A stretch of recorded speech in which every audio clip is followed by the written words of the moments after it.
안녕하세요. 바이오와 팔짱을 끼고 여러분과 함께 산책을 나설 연세대학교 생명시스템대학 시스템생물학과 김흥빈입니다. 생명이란 무엇일까요? 좀 고루한 질문 같기도 하죠. 하지만 참 생명은 신비롭습니다.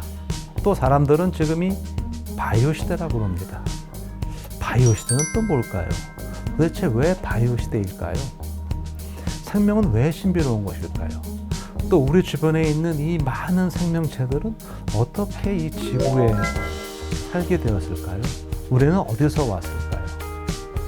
이 모든 것에 대한 의문점, 이 의문점을 한번 저와 함께 바이오라는 키워드를 가지고 산책을 하면서 담소해 보시면 어떨까요? 제 이야기를 한번 들어보시고 저는 여러분의 답변을 듣고 싶습니다. 함께 하시겠습니까? 사실 많은 분들이 저한테 이런 질문들을 하세요. 생명 시스템은 뭐고 시스템 생물학은 뭐냐? 그렇죠. 좀 어색하고 이상하시죠? 한번 시스템을 빼보세요. 그러면 그냥 생명대학, 생물학과 어떤 게 확 오시죠? 시스템이 들어감으로써 좀 말이 이상해졌어요. 시스템이 왜 들어갔을까요? 그걸 알기 위해서는 먼저 시스템이 무엇인지를 알아보면 시스템이 들어간 이유를 아실 수가 있습니다.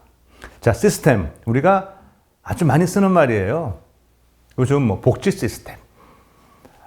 여러 가지 사용 많이 하죠? 근데 원래 시스템이라는 단어는 사실 생물학 용어라기보다는 공학에서 먼저 사용을 했고 일반 용어로 쓰고 있어요. 뜻이 뭔가요? 보통 이렇게 항상 모든 질문에 무엇인가요? 여쭤보면 긴장이 됩니다. 쉽던 질문이 어려워져요. 강의란 무엇인가? 지금 강의하고 있거든요. 강의란 무엇인가? 이게 강의인데 정의하기 어렵습니다.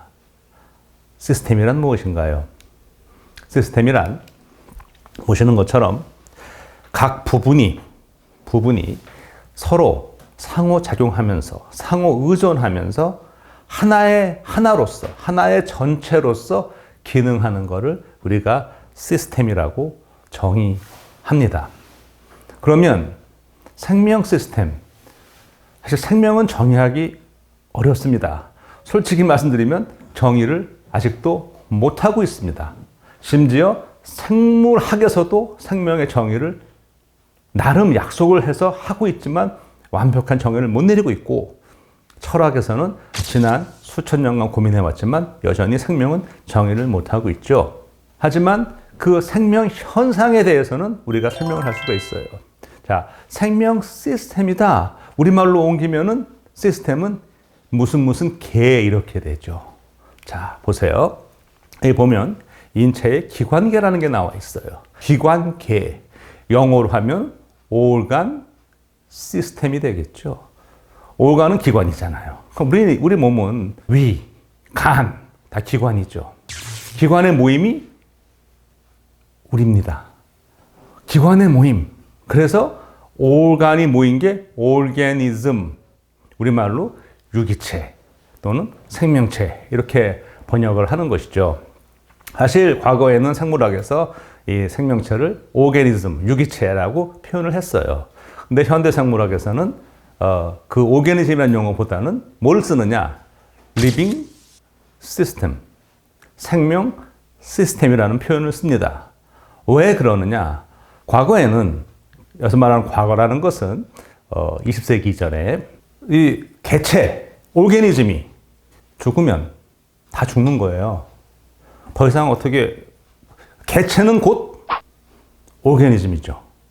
근데 지금은 과학이 발달하면서 개체가 죽어도, 즉 오르가니즘은 죽어도, 좀 예가 좀 섬뜩합니다만은 잘 아시는 것처럼 우리가 장기 기증, 장기 이식, 그 생물학적으로 보면은 오르가니즘 차원에서는 오르가니즘은 더 이상 존재하지 않는데 그 하부에 있는 organ은, 기관은 살아남은 것이거든요. 그러니까 이제는 살아있는 그 집합체가 오르가니즘보다는 리빙 시스템이라고 하게 되면 훨씬 더 실험 방법적으로는 물론이고 생명을 탐구하는데 훨씬 용이하겠죠. 기관은 뭐로 되어 있느냐? 조직으로 되어 있습니다. 간 조직, 피부 조직. 조직은 또 뭐로 되어 있느냐? 세포로 되어 있죠. 피부 세포, 간 세포. 자, 그래서 세포가 생물학에서는 생명 현상이 나타나는 최소의 단위를 뭐라 하자? 세포라 하자. 이렇게 약속을 한 것이죠. 그러니까 세포도 하나의 리빙 시스템이에요. 그러니까 오르간즘이라고 말하면은 우리가 딱 제한되던 것이 이제는 리빙 시스템이라고 말하면서 생명 시스템이라고 하게 되면은 세포도 지칭할 수가 있고 기관을 말할 수도 있고 전체 오르가니즘을 말할 수도 있고 그런 이유로 우리가 생명 현상을 탐구하는 현대 생물학에서 오르가니즘보다는 리빙 시스템이라는 그런 용어를 사용하게 된 것이죠. 보통 많은 분들이 이 생물학은 암기 과목이다라고 생각들 하세요. 특히 다른 자연과학에 비해서 나름 일리가 있지만 저는 동의할 수 없습니다. 너무 용어가 많다. 용어가 많다는 거는 그만큼 단어가 풍성한 거죠.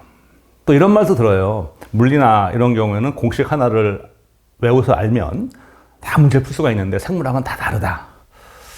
여기 전 핵심이 있다고 봅니다. 그렇죠. 물리도 우리가 공부를 할 때 아주 그 학자가 아닌 다음에 우리가 기본적으로 공부할 때는 물리 공식도 기본은 외우죠.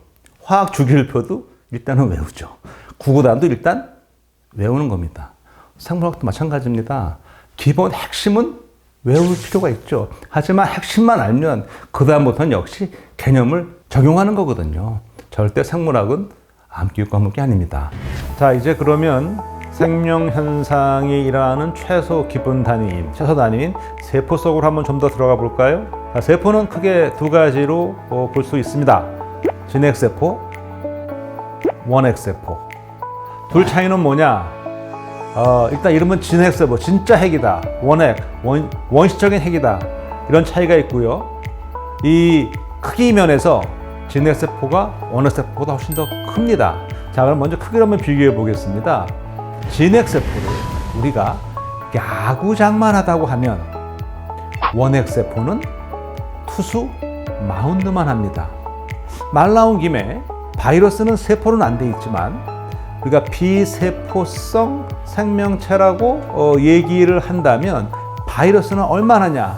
보통 바이러스는 야구 공만 하다고 볼 수가 있어요.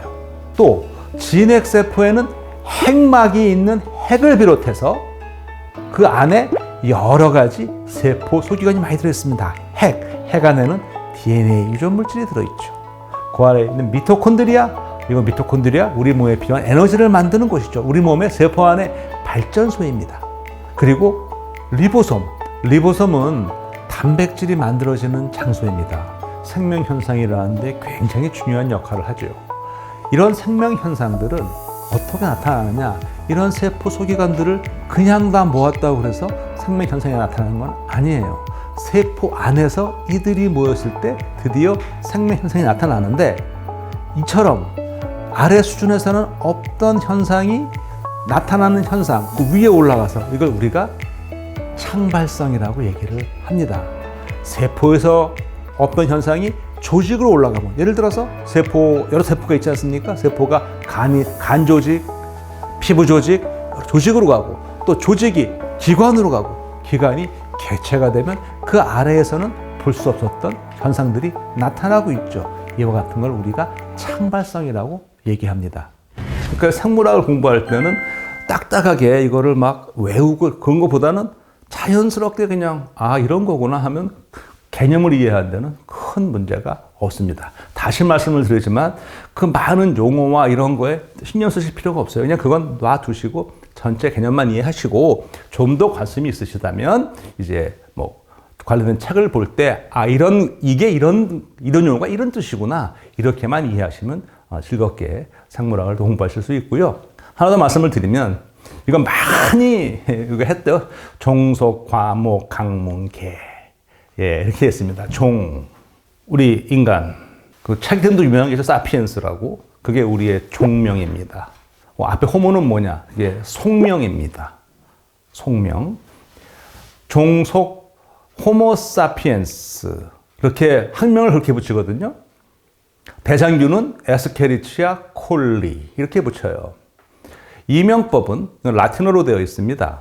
다행이에요. 왜 다행이냐면 만약에 이런 용어를 다 저마다 자기 나라 말로 부른다 그러면 아마 이거 생물 연구할 수가 없죠. 이게 뭐 나라마다 다 생물 이름이 다른데, 근데 이제 학문을 연구할 때는 이 학명을 사용합니다. 호모사피엔스는 라틴어이기 때문에 라틴어는 이 영어와 발음이 달라서 그냥 스페링 그대로 읽으면 되는 거예요. 호모 사피엔스, 인간의 학명입니다. 그럼 종속, 지금 호모 속에는 우리 사피엔스밖에 없습니다. 나머지는 다 멸종했어요. 종의 모임이 속이 되는 거죠. 그 위가 과, 목, 강, 문, 개, 동물계, 식물계 이렇게 되는 것이죠.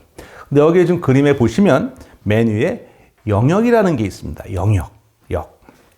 영어로는 도메인이라고 그러는데요.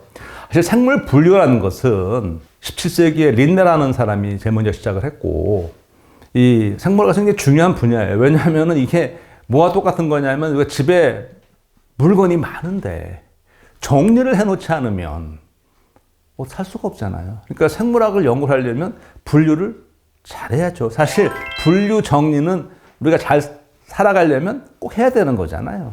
분류를 해야 되는데 과거에는 어떻게 했느냐? 일단 눈에 보이는 특징을 갖고서 분류를 했었죠. 최근에는 뭘로 분류하냐면은 유전자, 염기서열을 비교해서 분류를 합니다. 특정 유전자를 사용을 해서 분류를 하는데 과연 그 특정 유전자가 어떤 유전자일까요? 궁금하시죠?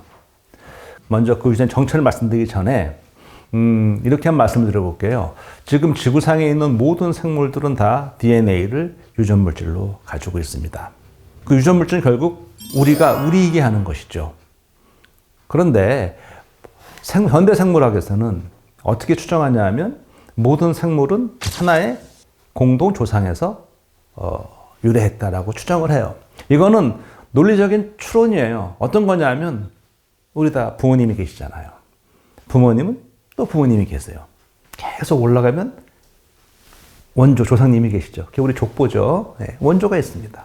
그와 같이 살아있는 모든 생물은 부모, 즉 생물에서 태어나기 때문에 그렇게 거슬러 올라가면은 원조가 있어야 돼요. 우리의 조상이 계신 것처럼 모든 생물에도 원조가 있어야 하는 거 아니냐. 그게 이제 추론의 근거예요. 거기에 동의하신다면 공동조상이 있었어요. 근데 지금 모든 생물들이 다 DNA를 유전물질로 가지고 있어요. 그럼 뭐를 말하는 거냐?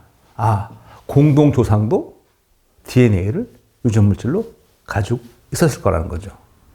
거기서 유래해서 서로 변해왔어요. 이건 마치 언어하고 비슷해요. 하나의 언어가 변해왔어요. 그래서 서로 달라졌어요. 사투리 수준이 아니고 아예 다른 언어가 되어버렸어요. 조금 전에 설명드렸던 종속, 과목, 강문기 할 때 같은 종내에서 비슷비슷한 사투리, 속으로 가면서 달라지는 다른 나라 말, 전혀 외국어가 돼가는 것이죠. 예를 들어서 우리 한글과 일본어는 어수는 같잖아요. 그렇죠? 우리 한글과 영어는 언어도 다르고 어순도 되게 달라요. 비슷한 거예요. 지금 이 유전자를 비교해 보는데 변화가 너무 많아가지고 비교를 해도 이 원조의 모습을 그려보기가 너무 어려운 거예요. 그렇다면 어떤 걸 찾아야겠어요? 가장 변화가 좀 적은 유전자를 택해야 되는데 과연 그런 게 무엇일까? 라고 한 과학자가 고민을 했어요.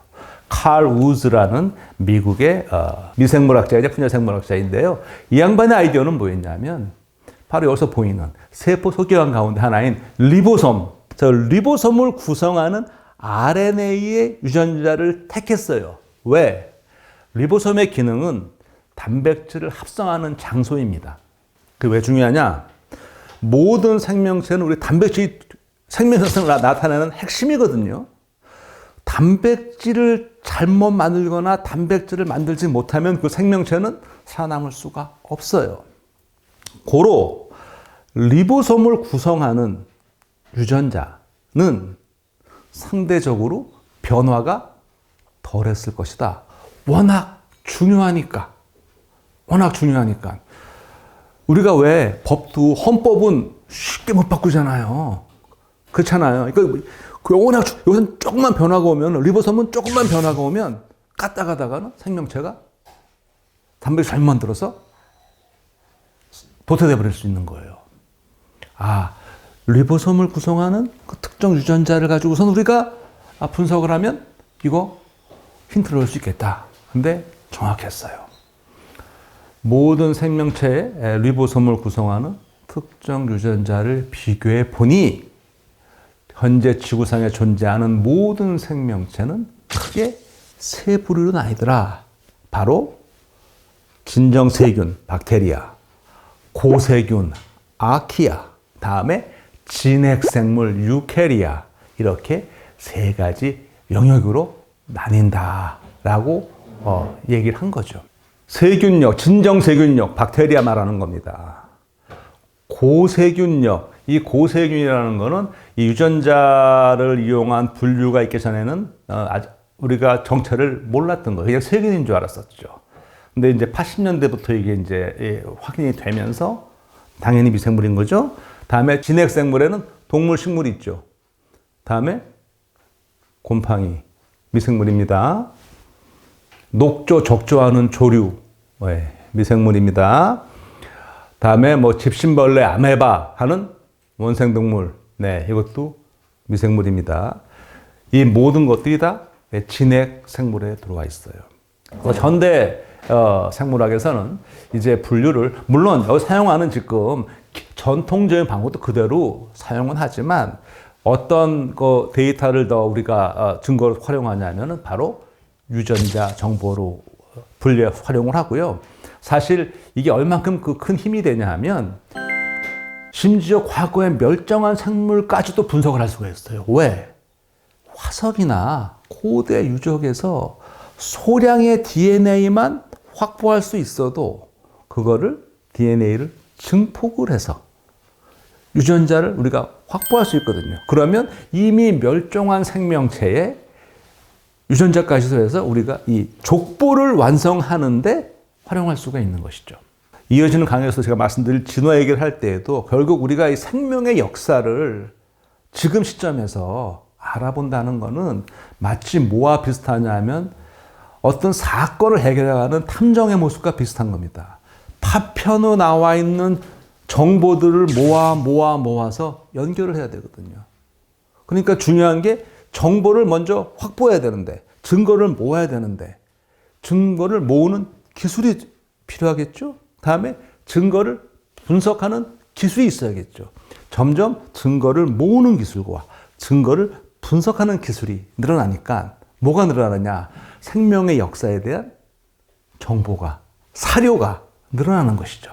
그런 거를 토대로 생물학에서는 계속 정보를 보충해 가면서 생명의 역사를 밝혀내 가고 있는 그런 과정입니다. 제가 하나 먼저 말씀드린 것은 이 지구에 사는 생물들은 우리가 눈에 보이는 동식물이 굉장히 많아 보이지만 전체 생물을 놓고 보게 되면은 동식물은 극히 일부고 훨씬 더 많은 대다수가 눈에 보이지 않는 미생물이라 이렇게 말씀드리겠고요. 한 가지 여담처럼 하나 말씀을 드리고 싶은 것이 제가 강의를 할 때 미생물이 뭐냐고 가끔 질문을 받습니다. 특히 일반인 대상으로 할 때. 그럼 제가 이렇게 말씀을 드려요. 동물 아시죠? 식물 아시죠? 그럼 다 아신다고 그래요. 동물, 식물 빼고 남는 게 미생물입니다. 그렇게 말씀드리면 대부분 분들도 이렇게 반문합니다. 동물 빼고 남는 게 뭐가 있냐고. 그렇죠. 남는 게 없죠. 아니, 정확히 말하면 없어 보이죠.